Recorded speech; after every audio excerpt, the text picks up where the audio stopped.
And ang coolant, ideally, nire-replace natin yan around 40,000 kilometers or 2 years. Although, we can extend. May mga coolant na ngayon na maximum of 80,000 kilometers and okay din, up to 3 years. So, nasa sa atin na lang yan kung ano yung sa tingin nating mas okay. Pero kung akong tatanungin, kung gusto nyo itaas talaga yung standard ninyo, mas okay na mag-replace tayo ng coolant every 40,000 kilometers or 2 years. So ano ba yung mga benefits pag tayo ay lagi nagpapalit ng coolant? Aside dun sa, syempre, mas maganda yung cooling system natin, ang pinaka magandang use talaga ng coolant sa ating sasakyan ay maiiwasan yung pagraras ng mga component na dinadaanan ng coolant.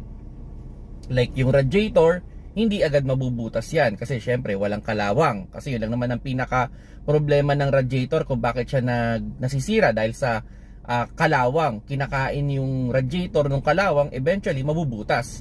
Pangalawa dyan is yung ating water pump, yung blade ng water pump. Actually yun talaga yung pinaka tinatamaan dyan.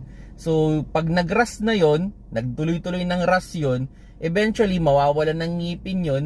Ang ending hindi na magpapump yon, so mag-overheat yung ating sasakyan at yun, masisira din.